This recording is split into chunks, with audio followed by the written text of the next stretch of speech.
ஓம் ஸ்ரீ குருப்யோ நமः. ஹரி ஓம். அதிமதுரஜாபஹஸ்தாம் அபரிமித ஆமோதபான சௌபாக்யாம் அருணாம் அதிசய கருணாம் அபிநவகுலசுந்தரீம் வந்தே. சமஸ்த குருமண்டல தேவதாப்யோ நமः. ஹ்ரீம்கார லட்சணா ஹகாரஹ சிவஹ. ஆகாசபீஜவத் ஆகாசவத் நிர்லேபஹ. ரேபஹ வன்னிபீஜம் காரியோத்பாதசன்னிகிதசக்திமதீஸ்வரவாச்சகம். ததா ச ஹகாரயுக்தரேபஹ சுத்தசைதன்யம் ஏவ காரணத அவிச்சின்னம் இது வததி. ஹ்ரீம்கார லட்சணா அப்படின்னு அற்புதமான நாமா. இதில் இருக்கக்கூடிய அக்ஷரங்களை நாலா பிரிக்கிறார். ஹ்ரீம்ங்கிற அக்ஷரத்தை ஹிருலேகைய நாலா பிரிக்கிறார். ஹகாரஹ, ரேபஹ, ஈகாரஹ, அனுஸ்வாரஹ அப்படின்னு நாலா பிரித்து முதல்ல இருக்கக்கூடிய அக்ஷரமா இருக்கக்கூடிய ஹகாரத்தை எடுத்துட்டு ஹகாரஹ சிவஹ. ஹ அப்படிங்கிற அக்ஷரமானது சிவாட்சரம். ஹம் ஆகாசாத்மனே புஷ்பம் கல்பயாமின்னு பண்றோமே, அது ஆகாச பீஜமும் கூட. ஆனா இந்த ஆகாச பீஜத்வாது ஆகாசவத்து நிர்லேபக, எப்படி ஆகாசமானது எதிலையும் ஒட்டாம இருக்கோ அது மாதிரி இந்த ஹகாரமானது சிவமாக இருக்கக்கூடியது, எதோடையும் ஒட்டாம இருக்கக்கூடிய சுத்த சைதன்யம் அப்படின்னு ஹகாரத்தை முதல்ல சமர்ப்பணம் பண்றார்.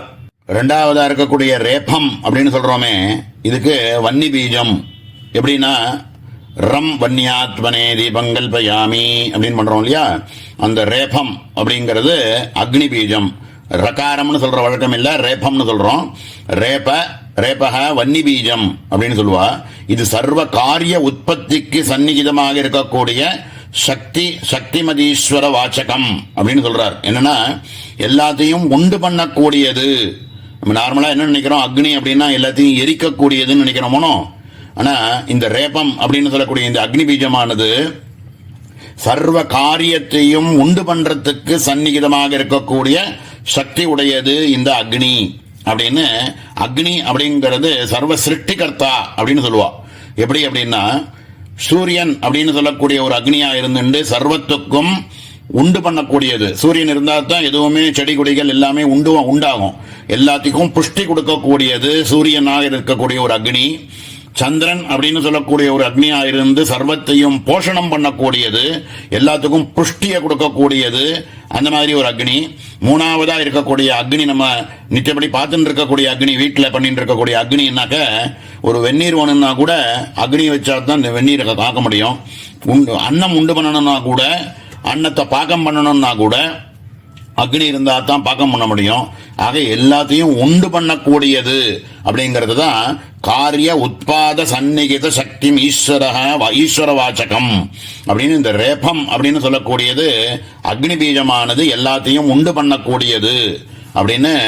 ஆக இது ரெண்டுத்தையும் சேர்த்து ஹகாரமும் ரேபம் அப்படின்ற ரெண்டுத்தையும் சேர்த்தோம் அப்படின்னாக்க அது சுத்த சைத்தன்யமாக இருக்கக்கூடிய அவிச்சின்னமான ஒரு சப்தம் அப்படின்னு.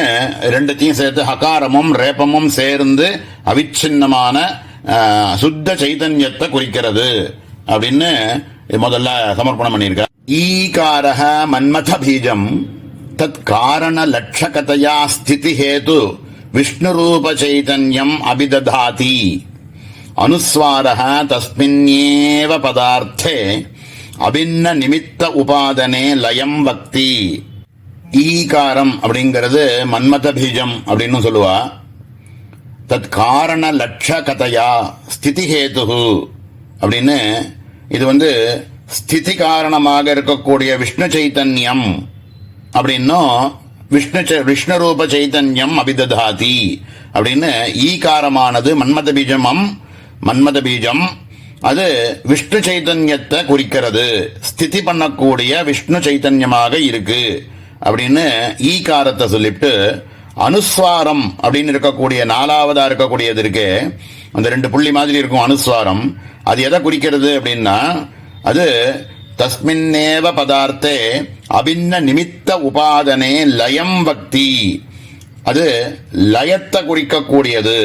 லயம் அப்படின்னாக்க எல்லாத்தையும் சம்ஹாரம் பண்ணக்கூடிய அக்ஷரமாக அது இருக்கு.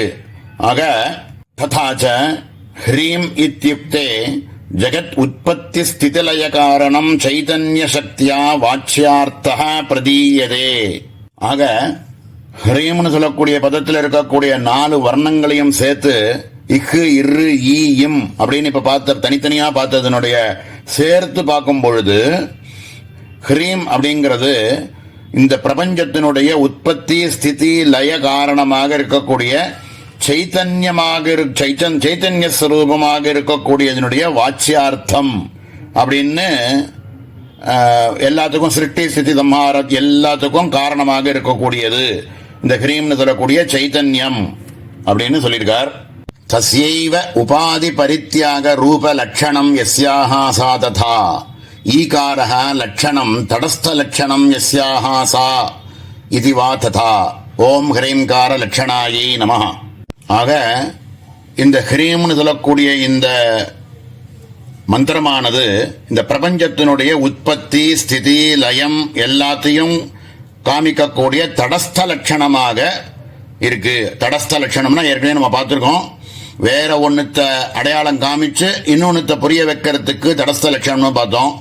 இங்க இருக்கக்கூடிய அம்பாளை புரிய வைக்கிறதுக்கு அம்பாளுடைய பரமாத்ம ஸ்வரூபத்தை புரிய வைக்கிறதுக்கு ஹ்ரீம்ங்கிற அக்ஷரத்தை லட்சணமாக காமிச்சு தடஸ்த லட்சணமாக காமிச்சு அம்பாளை புரிஞ்சுக்கிறதுனால தடஸ்த லட்சணத்தினால இங்க அம்பாளை புரிய வைக்கிறது அப்படின்னு சொல்லிட்டு ஹ்ரீங்கார தடஸ்த லட்சணமாக அம்பாள் இருக்காள் அப்படிங்கிறது தான் இந்த இடத்துல ஹ்ரீங்கார லட்சணாயை நமஹா அப்படிங்கிற நாம அற்புதமான நாம.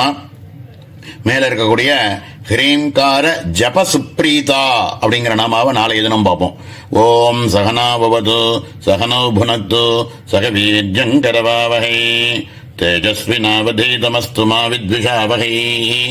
ஓம் சாந்தி சாந்தி சாந்தி. ஓம் ஸ்ரீ குருப்யோ நமஹ. ஹரி ஓம். அதிமதுரசாபகஸ்தாம் அபரிமித ஆமோதபான சௌபாக்யாம் அருணாம் அதிசய கருணாம் அபிநவகுலசுந்தரீம் வந்தே. சமஸ்த குருமண்டல தேவதாபியோ நமஹ. ஹ்ரீம்கார ஜபசுப்ரீதா. ஹ்ரீம்காரஸ்ய ஜபஹ ஹ்ரீம்கார ஜபஹ தேன சுப்ரீதா. ஓம் ஹ்ரீங்கார ஜபசுப்ரீதாயை நமஹ. ஹ்ரீம்கார ஜபசுப்ரீதாயை நமஹ அப்படிங்கிற நாமாவுக்கு சங்கர பகவத்பாதால் ஒரே வரியில ஹ்ரீங்கார ஜபத்தினால ரொம்ப சந்தோஷப்படக்கூடியவள், ரொம்ப சுப்ரீதா, ரொம்ப சந்தோஷப்படக்கூடியவள் அப்படிங்கிறதுனால அம்பாளுக்கு ஹ்ரீங்கார ஜபசுப்ரீதான்னு பேரு அப்படின்னு சொல்லியிருக்கார். அப்படி என்ன இந்த ஹ்ரீம்கார ஜபத்தை பண்றதுனால அம்பாளுக்கு என்ன பெரிய சுப்ரீதமானது ஏற்படுறது அப்படின்னா, இந்த ஹ்ரீம்ன்ற மந்திரத்தை ஜபம் பண்றதுனால விடாம அவனுக்கு ஞானத்தை கொடுத்து, அந்த மந்திரமே அவனுக்கு ஞானத்தை கொடுத்து தன்னோட ஐக்கியம் பண்ணிக்கக்கூடிய மோட்ச சாம்ராஜ்யத்தை கொடுக்கறது அப்படிங்கிறதுனால ரொம்ப சந்தோஷப்படுறாளாம். அம்பாளுக்கோ குருநாதாளுக்கோ கிடைக்கக்கூடிய பெரிய சந்தோஷமே என்ன அப்படின்னா, கிடைச்ச ஜபத்தை விடாத சொல்லிட்டு இருக்கா அப்படிங்கிறதுல தான் ரொம்ப சுப்ரீதமானது ஆறுது.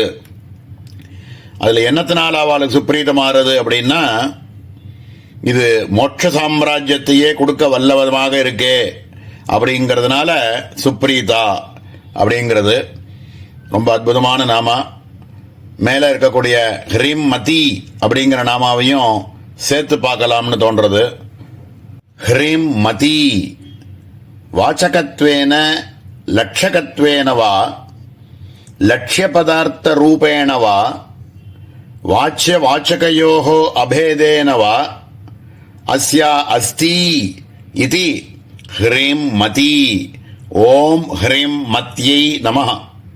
ஹ்ரீம் மதி அப்படிங்கிற நாமாவுக்கு வாச்சிகமாகவோ லட்சணமாகவோ, வாச்சகத்வேன லட்சகத்வேனவா அப்படிங்கிறதுல வாச்சகமாகவோ லட்சணமாகவோ உடையவள், லட்சணமாகவே இருக்கக்கூடியவள் இல்லைன்னா வாச்சகமாகவே இருக்கக்கூடியவள் அப்படிங்கிறத வாச்சிய வாச்சகங்களுக்கு இருக்கக்கூடிய பேதமின்மை அப்படின்னு வாச்சியத்துக்கும் வாச்சகத்துக்கும் இருக்கக்கூடிய பேதமே இல்லை, ரெண்டு ஒன்று தான். ஒரு பதத்தை சொன்னோம்னா அதனுடைய அர்த்தமாக இருக்கக்கூடியதும் அந்த பதமும் வேறு இல்லை, ரெண்டு ஒன்று தான். அதே மாதிரி லட்சியத்துக்கும் லட்சணத்துக்கும் இருக்கக்கூடிய பேதமின்மை, இப்படியாக லட்சணமாகவும் வாச்சகமாகவும் இருக்கக்கூடிய ஒரே ரூபமாக இருக்கிறதுனால அம்பாளுக்கு, ஸ்வரூபமாக இருக்கிறதுனால அம்பாளுக்கு ஹ்ரீம் மத்தியை நமஹா அப்படின்னு நாமா, அற்புதமான நாமா. இதுக்கு மேல இருக்கக்கூடிய ஹ்ரீம் விபூஷணா அப்படிங்கிற நாமாவை நாளை தினம் பார்ப்போம்.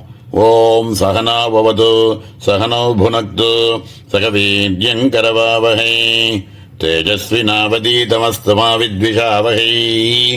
ஓம் சாந்தி சாந்தி சாந்தி. ஓம் ஸ்ரீ குருभ्यो நமः. ஹரி ஓம். அதிமதுரசாபஹஸ்தாம் அபரிமித ஆமோதபாண சௌபாக்யாம் அருணாம் அதிசய கருணாம் அபிநவகுலசுந்தரீம் வந்தே. சமஸ்த குருமண்டல தேவதாभ्यो நமः.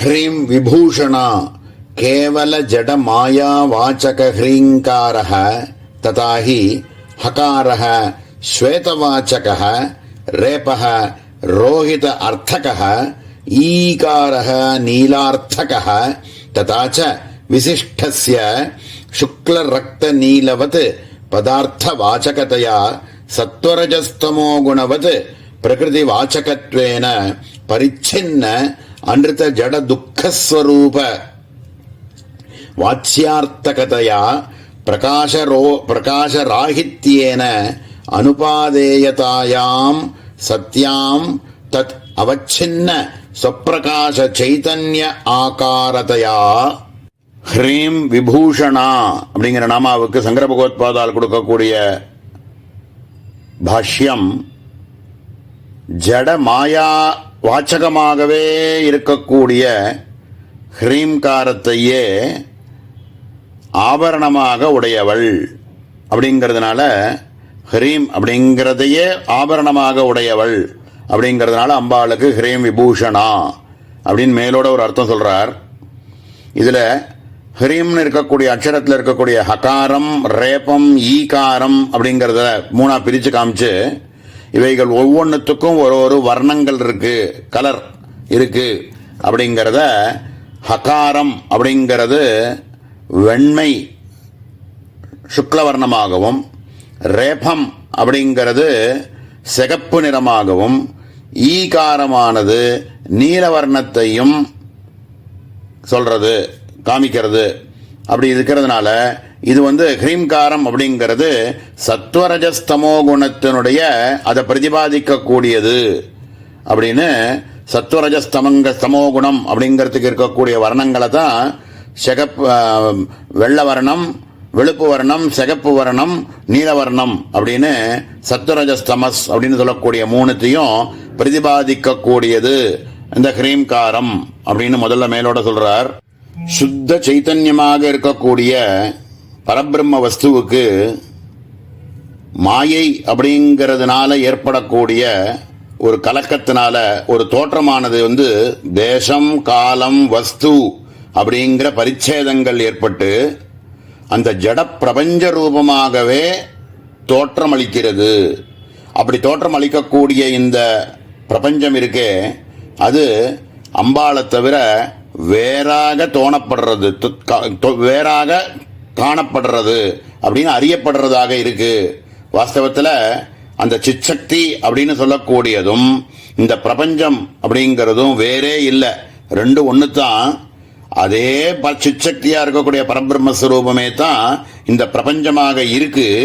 ஆனா அதுல இந்த தேசம், காலம், வஸ்து அப்படின்னு இருக்கக்கூடியவையினுடைய தோற்றம் ஏற்பட்டதுனால சிச்சக்தி வேறு ரூபமாகவும் பரதேவதை வேறு ரூபமாகவும் இந்த பிரபஞ்சம் வேறாகவும் தோற்றமளிக்கிறது அப்படின்றத அடுத்ததா ஒரு வச்சு அது மேல அதை திடப்படுத்துறார்.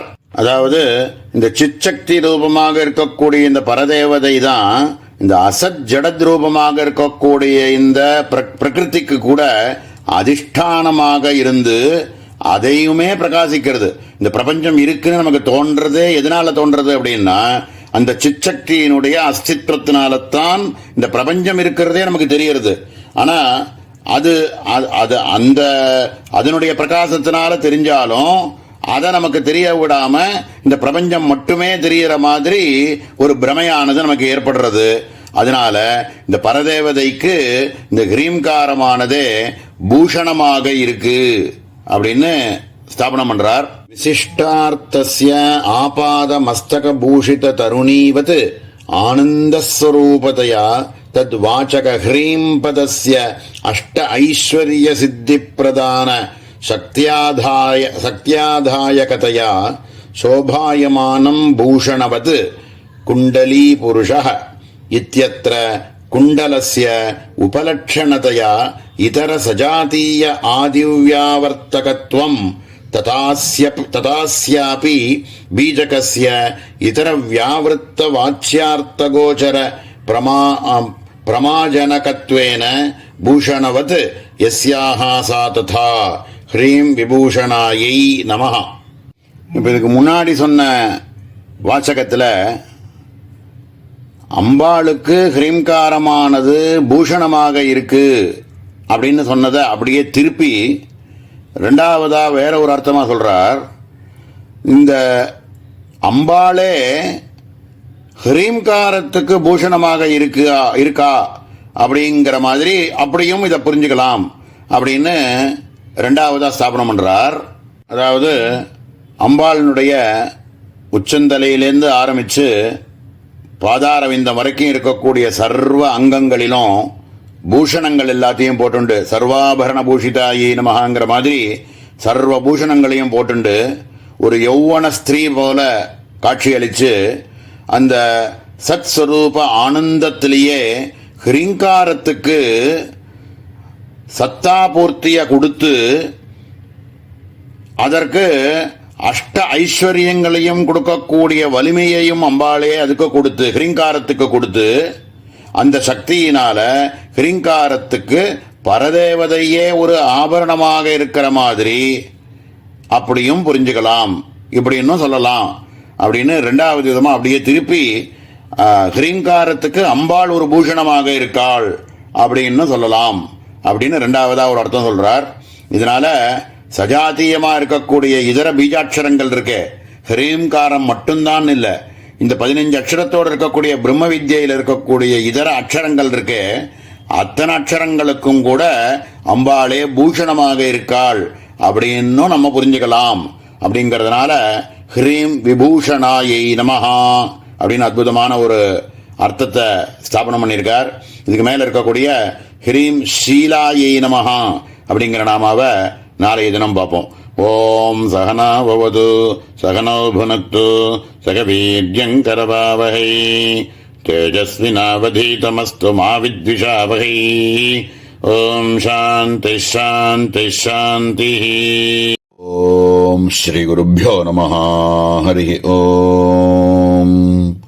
அதிமதுர சாபஹஸ்தாம் அபரிமித ஆமோதபான சௌபாக்யாம் அருணாம் அதிசய கருணாம் அபிநவகுலசுந்தரீம் வந்தே. சமஸ்த குருமண்டல தேவதாभ्यो நமः. ஹ்ரீம் ஷீலா. ஹ்ரீம் இத்யனேன தத் வாச்யார்த்தாः பிரம்மவிஷ்ணுருத்ராः லட்சியन्ते. தேஷாம் ஷீலம் ஸ்வபாவः பாரமார்த்திகம் ரூபம் சச்சிதானந்தாத்மகதா யஸ்யாஹ சா ததா. தன்னிஷ்ட தர்மாः சத்வரஜஸ்தமோ குணாதயோ வா யஸ்யாஹ சா ததா. ஷீலம் ஸ்வபாவே தர்மே ச இதி வசனாத். ஓம் ஹ்ரீம் ஷீலாயை நமஹ. ஹ்ரீம் ஷீலாங்கிற அற்புதமான நாமாவுக்கு சங்கர பகவத்பாதால் கொடுக்கக்கூடிய பாஷ்யம், ஹ்ரீம் அப்படின்னு சொல்றதுனாலேயே அதனுடைய வாச்சியர்களாக இருக்கக்கூடிய பிரம்மா விஷ்ணு ருத்ரன் அவர்களுடைய ஷீலத்தை எடுத்துக்கணும், பிரம்ம விஷ்ணு ருத்ரால எடுத்துக்கணும். அவர்களுடைய ஷீலமாக இருக்கக்கூடிய பிரம்மாவனுடைய ரஜோகுணம், விஷ்ணுவனுடைய சத்வகுணம், ருத்ரனுடைய தமோகுணம் அப்படின்னு பிரம்ம விஷ்ணு ருத்ரால்களையும் அவர்களுடைய குணங்களாக இருக்கக்கூடிய சத்வரஜஸ்தமங்களை எடுத்துக்கணும் அப்படின்னு முதல் மேலோட ஒரு அர்த்தத்தை சொல்றார். இந்த பாரமார்த்திக ரூபமையும் சேர்த்து எடுத்துக்கலாம் அப்படிங்கிறார். குணங்களுக்கு அதீதமாக இருக்கக்கூடிய குணாதீத ஸ்வரூபமாகவும் ஷீலம்ன்றதை எடுத்துக்கலாம்ன்றதுதான் பாரமார்த்திகமாக எடுத்துக்க முடியும். அப்படியும் எடுத்துக்கலாம். இப்படிப்பட்ட ஸ்வரூபத்தோடு இருக்கிறதுனால ஹ்ரீம் ஷீலா அப்படின்னு அம்பாளுக்கு பேரு அப்படின்னு மேலோட முதல்ல ஒரு அர்த்தத்தை கொடுக்கிறார். தேஷாம் ஷீலம் சுபாவஹ பாரமார்த்திகம் ரூபம் சச்சிதானந்தாத்மகதையா யஸ்யாஹா சா ததா அப்படிங்கிற வாக்கியங்கள்னால சத்து சித்து ஆனந்த வடிவமாக இருக்கக்கூடிய பாரமார்த்திக ரூபமாகவும் அம்பாளை எடுத்துக்கணும். அந்த மாதிரி இருக்கக்கூடிய குணாதீத ஸ்வரூபமாகவும் எடுத்துக்கலாம். இதனால திரிகுணாத்ம வடிவமாகவும் அதுக்கு அதீதமாகவும் இருக்கக்கூடியதாக அம்பாள் இருக்காள் அப்படிங்கறத தான் ஷீலம் சுபாவே தர்மேச்ச அவர்களுடைய பிரம்ம விஷ்ணு ருத்ராலனுடைய குணங்கள் அதுக்கு அதீதமாக பாரமார்த்திகமாக இருக்கக்கூடிய குணாதீத ஸ்வரூபமாகவும் இருக்கிறத ஹ்ரீம் ஷீலா அப்படின்னு நம்ம புரிஞ்சுக்கணும். அப்படிங்கிறத ஹ்ரீம் ஷீலா ஏ நமஹா அப்படின்னு சமர்ப்பணம் பண்ணியிருக்கார். மேல இருக்கக்கூடிய ஹ்ரீம் பதாராத்யா அப்படிங்கிற நாமாவை நாளை தினம் பார்ப்போம். ஓம் சகனா பவது சகனோ புனக்து சக வீர்யங்கரவாவஹை தேஜஸ்வினாவதீதமஸ்து மா வித்விஷாவஹை. ஓம் சாந்தி ஷாந்தி ஷாந்தி.